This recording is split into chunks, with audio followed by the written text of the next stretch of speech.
move. Please, somebody help her. Chisimdi's voice tore through the rain like a knife. She was already on her knees in the middle of the wet road, her hands pressing against Michelle's small body, her whole chest caving in from the kind of fear that has no words. It had happened in 3 seconds. Michelle had seen her drawing paper fly out of her hand. The wind had taken it across the road. And before Chisimdi could grab her arm, Michelle had already run after it, straight into the headlights of a speeding black car. The screech of tires. The horrible thud. Then silence. Henry stepped out of his car slowly, like a man whose legs had stopped working. His tie was still tight around his neck. His dinner jacket still pressed and perfect. But his face had gone completely pale. He looked down at the little girl on the ground. Something cracked open inside him. I didn't see her. His voice came out thin, almost like a whisper. I didn't see. Don't touch her. Chisimdi snapped, her eyes burning with tears and fury at the same time. Don't you dare touch my daughter. People were gathering. Someone was shouting for an ambulance. The rain kept falling, cold, heavy, indifferent to everything happening beneath it. Henry stood there for exactly 3 seconds. Then he made a decision. He stepped forward, gently pushed past Chisimdi's resistance, and lifted Michelle into his arms. I'm taking her to the hospital. Right now. Get in the car. Who do you think you? Get in the car. His voice wasn't aggressive. It was something worse than that. It was desperate. Chisimdi looked at Michelle's face, limp, pale, frighteningly still, and she got in the car. Hello everyone, welcome back to Miss Afro-Korean story Red Heart Hash. On this channel, I'll be bringing you another beautiful and emotional series of stories.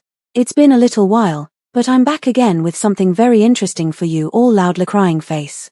What would you do if you suddenly discovered you already had a child out there, without even knowing? Please don't forget to subscribe to the channel, like this video, and drop your thoughts in the comments section because I have lots of exciting stories coming your way. Now, let's begin today's story Red Heart Hash. The hospital corridor smelled like antiseptic and cold light. Chisimdi paced, her wet clothes still dripping, her hands trembling against each other. Every time a door opened, she looked up. Every time it wasn't the doctor, something in her chest tightened another notch. Henry sat on the bench across from her. He hadn't spoken since the car. He just sat there, both hands pressed together, staring at the floor like a man in the middle of a private trial, like he was arguing with himself and losing badly. Dr. Rain came out first. His expression was measured, careful, the kind doctors wear when the news is serious but not final yet. The child has lost a significant amount of blood, he said quietly. Her blood type is rare. We have limited supply in the bank right now. If we don't get a compatible donor within the next hour, we are going to be in a very difficult position. Chisimdi pressed her hand over her mouth. Henry stood up immediately. Test me. Dr. Rain looked at him. Sir. Test me, Henry said again.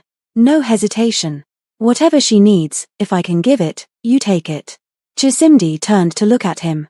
For the first time since the accident, something shifted in her expression, not forgiveness, not even close, but something. A small, involuntary crack in the wall of her anger. You don't even know her blood type, she said, her voice rough. No, Henry said. But I hit her. So I'm going to be the one to save her. The blood work took 20 minutes. 20 minutes in which Chisimdi sat in a corner of the hallway, her knees pulled up, holding Michelle's small pink drawing bag against her chest like it was the child herself. She had raised Michelle alone for 5 years. Every school run. Every fever in the middle of the night. Every time Michelle had asked why she didn't have a daddy and Chisimdi had smiled carefully and said, You have me, baby. That's enough. And it had been enough. It had always been enough. Until tonight, when a speeding car and a piece of drawing paper had ripped the world apart in 3 seconds. Henry came back from the blood draw and sat down across from her again. He didn't try to talk. He didn't pull out his phone. He just sat there, present and quiet, like he had appointed himself to suffer alongside her. She hated that she noticed. It was close to midnight when Dr. Rain came back into the hallway. His face was different now. Not urgent. Not calm. Something else entirely. Mrs. Chisimdi, he said carefully, the blood transfusion has started and Michelle is stable for now. He paused. But there is something else we need to discuss. Privately. Chisimdi stood up immediately. Is she okay? What's wrong? She is stable, Dr. Rain said again. Then he glanced at Henry. Sir, I think you should hear this too. Henry frowned. Me? Yes. Dr. Rain's voice was completely steady, completely professional. But his eyes gave something away, a quiet kind of shock that hadn't fully settled yet. When we processed your blood for donation and cross-matched it with the child, we noticed something unusual in the genetic markers. Silence. Chisimdi looked at the doctor. What does that mean? Dr. Rain folded his hands carefully. It means we ran further tests to be sure before saying anything. The results came back 20 minutes ago. He looked between the two of them, the cold Korean billionaire and the exhausted Nigerian mother who had never met before tonight. The tests confirm, he said quietly, that the two of you share a direct biological connection to this child. Nobody moved. There is no error in the result, Dr. Rain continued. We ran it twice. He looked at Henry directly. Sir, genetically, you are this little girl's father. The hallway went completely quiet. Chisimdi felt the floor tilt beneath her feet. Henry's jaw tightened. His eyes went dark. His entire body went the kind of still that comes just before something breaks. That's impossible, Chisimdi whispered. I have never met this man in my life. I understand, Dr. Rain said gently. That is why we need to talk. Henry turned his head slowly and looked at Chisimdi. She looked back at him. Two strangers. One child between them. And a truth so impossible that neither of them had the words for it yet. The private consultation room felt smaller than it was. Chisimdi sat on one side of the table. Henry sat on the other. Neither of them looked at each other. The space between them felt charged, like the air before lightning decides where to strike. Dr. Rain sat at the head of the table and placed a single folder between them. 5 years ago, he began carefully, you underwent fertility treatment at a private clinic. Correct. Chisimdi nodded slowly. I wanted a child. I was using an anonymous donor. Everything was handled through the clinic. I never met anyone. She stopped. Her throat tightened. I followed every protocol they gave me. Dr. Rain nodded. We contacted the clinic you used. It is called the Yuri Fertility Center. He paused. The director, Dr. Yuri, is currently on her way here. Henry leaned forward. What exactly are you telling us right now? Dr. Rain looked at him directly. Mr. Henry, at some point in the past, your genetic sample was stored at that same facility. We believe, and Dr. Yuri will need to confirm this fully, that during Mrs. Chisimdi's treatment, your sample was used in error, instead of the anonymous donor she selected. The room went completely still. Henry's eyes moved slowly to Chisimdi. She wasn't looking at him. She was staring at the folder on the table like it had personally betrayed her. Her hands were flat on her thighs, pressing down. The way people press down when they are trying to hold themselves together from the outside because the inside is already falling apart. A mistake, she said. The word came out hollow. We believe so, yes. She laughed. A short, broken sound that wasn't funny at all. A mistake. Henry stood up from the table. He walked to the far corner of the room with his back to both of them, one hand pressed against the wall. His shoulders were tight. His breathing was controlled. The way a man breathes when he is fighting very hard not to lose his composure in public. Then he turned around. You're telling me, he said, his voice low and measured, that I have a 5-year-old daughter I never knew existed. He looked at Chisimdi. And you're telling me you had nothing to do with this. Chisimdi's eyes sharpened immediately. Excuse me. I'm asking. I heard what you asked. She stood up slowly. She wasn't loud. She wasn't shaking. She was something far more dangerous. She was completely composed and completely furious at the same time. I raised my daughter alone for 5 years. I worked for every single thing she has. I have never needed anyone's money. And I have certainly never heard your name before tonight. Her voice didn't waver once. So do not sit across from me and imply that I engineered an accident with my own child to trap a man I have never met. The silence after that was sharp. Henry held her gaze for a long moment. Then he looked away first. Dr. Yuri arrived at the hospital just past 1 in the morning. She was a small woman. Neat. Professional. But the moment she walked into that consultation room and saw both of them sitting there, all the color left her face. She already knew why she had been called. She sat down slowly. Her hands folded on the table in front of her. She didn't try to make excuses or build a case. She just looked at Chisimdi first, then at Henry and said quietly, It was my fault. Nobody spoke. 5 years ago, we had a serious storage mismanagement issue at the clinic. Several samples were mislabeled during a system migration. She closed her eyes briefly. Mr. Henry's sample had been stored at our facility through a third-party arrangement years before. It should never have remained in active storage. When your treatment was processed, Mrs. Chisimdi, there was a handling error. The wrong sample was used. She opened her eyes. I discovered it afterward, and I was afraid. So I said nothing. Chisimdi stared at her for a long time. When she finally spoke, her voice was very quiet. You said nothing. For 5 years. While I raised my daughter alone, wondering about her history, wondering about her father's genetics, wondering why she had features I couldn't explain. You said nothing. Dr. Yuri's eyes filled. I am so sorry. Sorry. Chisimdi repeated the word the same way she had repeated the word mistake, like she was turning it over in her hands and finding it completely weightless, completely insufficient. Sorry doesn't give my daughter 5 years of her father. Sorry doesn't give me back 5 years of struggling alone. Dr. Yuri said nothing. There was nothing left to say. Henry left the consultation room without speaking to anyone. He stood outside Michelle's hospital room through the small glass panel in the door. She was asleep now, small beneath the white sheets, one arm curled beside her face, her breathing slow and steady. The transfusion had stabilized her. The danger had passed. She looked peaceful. She looked like a child who had no idea that the entire structure of her world had just shifted without her permission. Henry stood there for a long time. He was not a sentimental man. He had built his life on precision, decisions made with clean logic, no emotional interference. His mother had raised him that way. His company ran that way. Every relationship in his life had been structured, calculated, and purposeful. But standing at that glass panel, looking at a 5-year-old girl who shared his blood and didn't know his name, something inside him moved.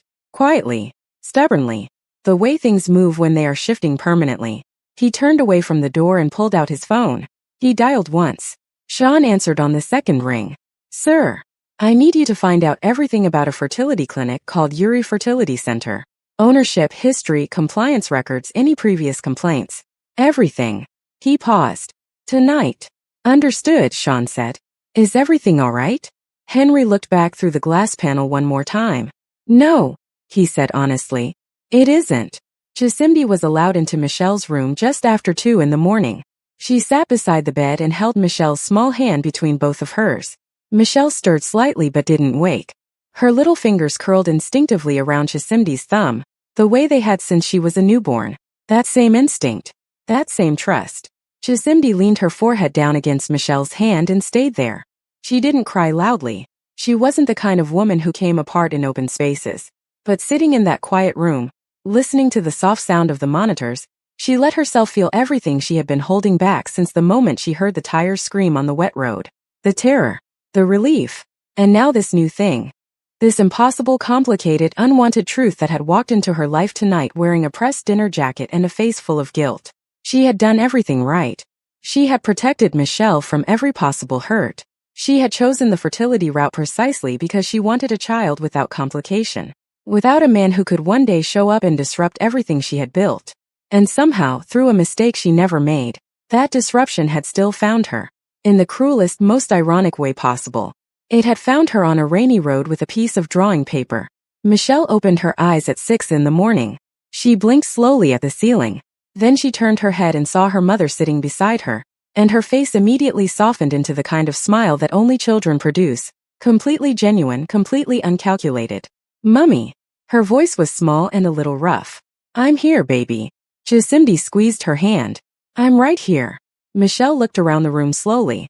Then her eyes landed on the doorway, where Henry was standing quietly, holding a small cup of warm tea he had gotten from the hospital canteen for Chisimdi and hadn't yet found the right moment to give her. Michelle looked at him. Henry looked at her. Neither of them spoke for a moment. Then Michelle, with all the straightforward honesty that only 5-year-olds possess, said, You're the man from the car. Henry's chest tightened. Yes. Michelle studied him with her large, serious eyes. Then she said simply, You stayed. It wasn't a question. Henry didn't know what to do with those 2 words. He had faced boardrooms full of people trying to dismantle him. He had sat across from men twice his age who wanted his company. He had never once felt undone. But a 5-year-old in a hospital bed had just looked at him and said you stayed. And something behind his ribs shifted in a way that had nothing to do with business and everything to do with the part of him he had spent years learning to keep very quiet. Yes, he said again. I stayed. Miss Angela called at 8 in the morning. Henry stepped out of the hospital corridor to take it. He already knew what the conversation was going to be before she said a single word. He knew her voice, her timing, and exactly what she thought about situations that threatened the family image. I heard what happened, she said. Her voice was composed and cold in the way expensive things are cold, smooth on the surface, hard underneath.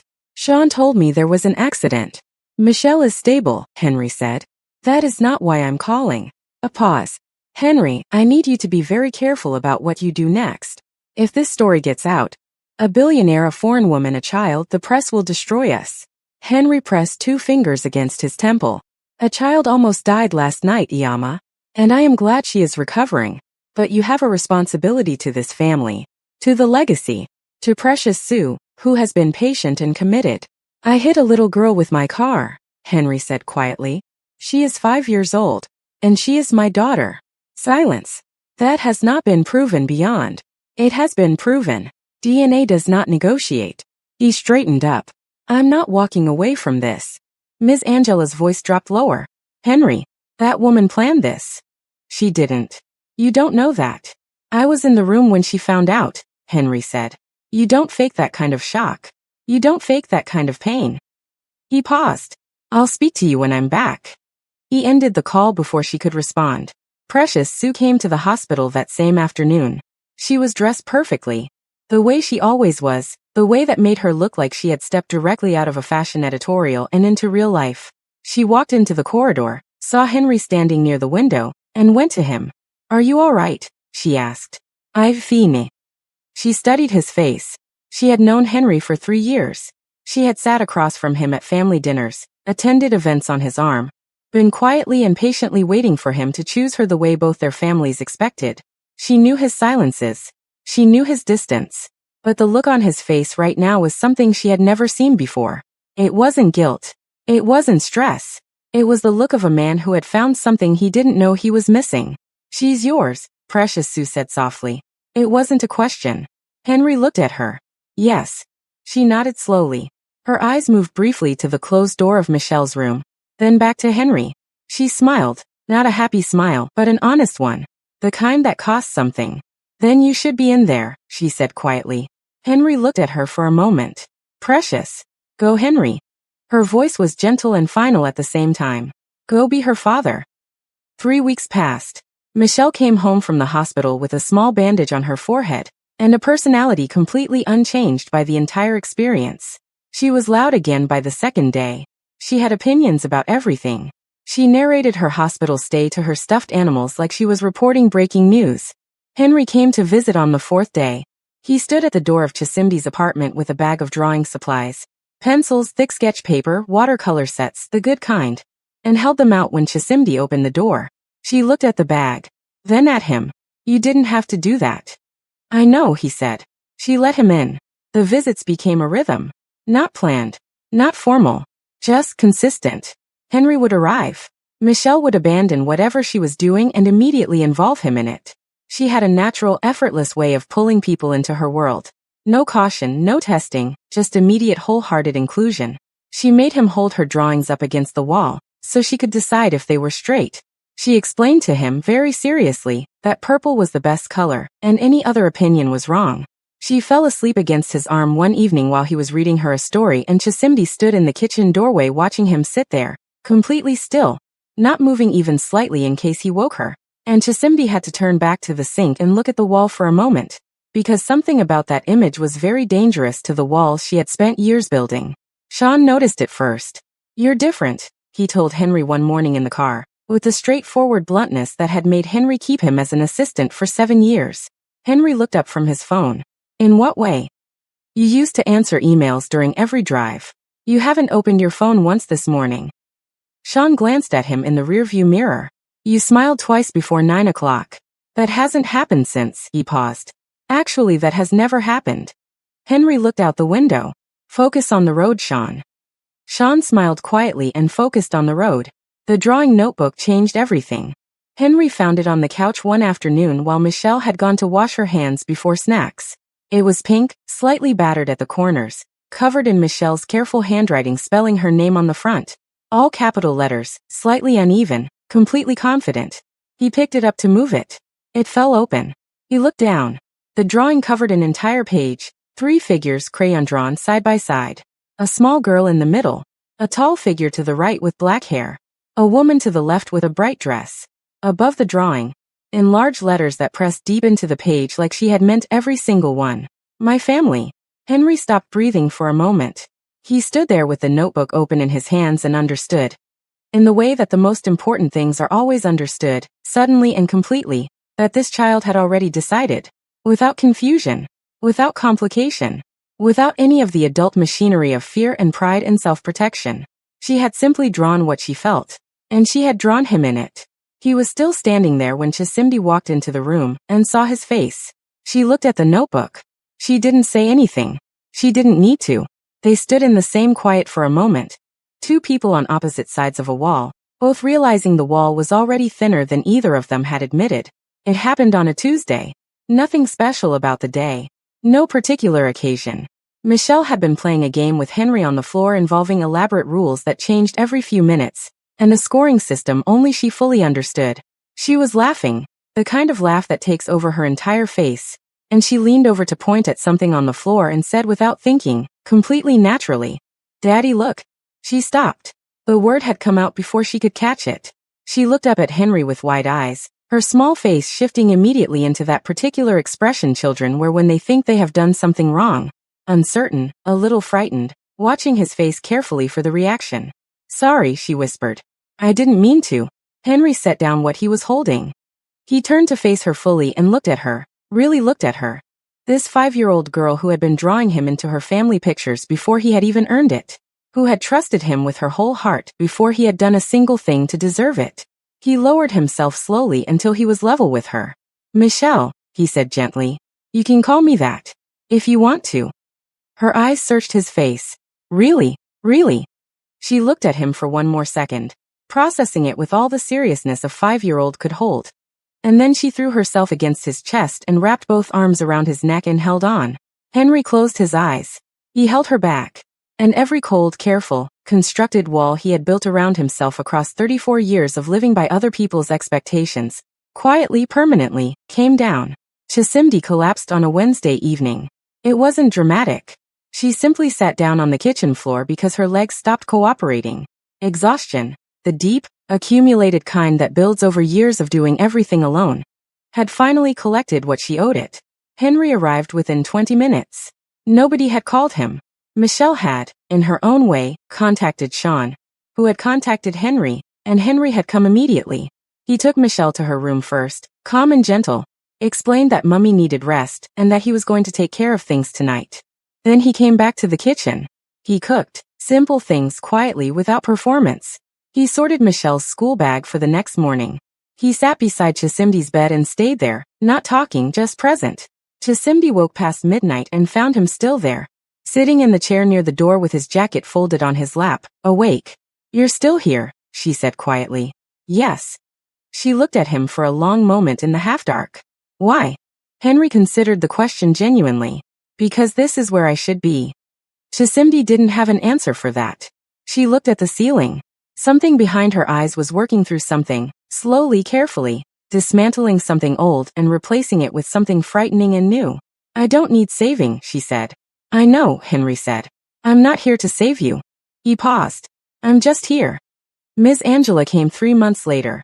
She arrived unannounced, stood at the door of Chisimdi's apartment, and looked at the small space, modest, warm, filled with Michelle's drawings pinned to every available wall, with the expression of a woman revising her assumptions in real time. Michelle opened the door. She looked up at Ms. Angela with complete openness and said, "Are you Henry's mummy?" Ms. Angela blinked. "I am."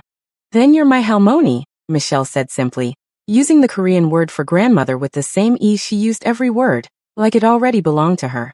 Ms. Angela stood at the doorway, and something in her face, underneath the composure and the pride and the years of carefully managed expectations, broke open just slightly, just enough. "May I come in?" she asked quietly. Michelle stepped aside and held the door open wide. Henry proposed on a quiet Sunday morning. No grand setup. No performance. They were sitting in the kitchen together while Michelle was still asleep. Coffee between them, morning light coming through the window. And Henry set a small box on the table between them and left it there. Chisimdi looked at it. Then at him. "I'm not doing this because of Michelle," he said. I'm doing this because you are the most quietly extraordinary person I have ever sat across from. And I don't want to keep sitting across from you. I want to sit beside you. He paused. For as long as you'll let me. Chisimdi looked at the box for a long moment. Then she opened it. The wedding was small. 30 people. Morning ceremony. Soft music. No grand billionaire occasion. Just warmth and meaning. And the kind of joy that belongs to people who have been through enough to understand what they are celebrating. Michelle wore a yellow dress that she had personally approved after rejecting 4 others. She held both their hands as they stood together, and looked up at them with an expression so pure it made 3 separate guests cry without warning. After the ceremony, when the quiet settled and the 3 of them were standing together, Michelle looked up, first at Henry, then at Chisimdi, and asked with complete seriousness. Now nobody has to leave anymore, right? Henry kneeled down to her level. He took her small face gently in both hands. Nobody is leaving, he said. We are staying. All 3 of us. Right here. Michelle nodded firmly, satisfied. The way she nodded when something had been decided correctly. Then she ran off to find her drawing notebook. Later that evening, Chisimdi found it on the table. A new drawing. 3 figures, same as before. Same little girl in the middle. Same tall figure with black hair to the right. Same woman in a bright dress to the left. But this time, above the drawing, Michelle had written something different. Not my family. This time it said, we stayed.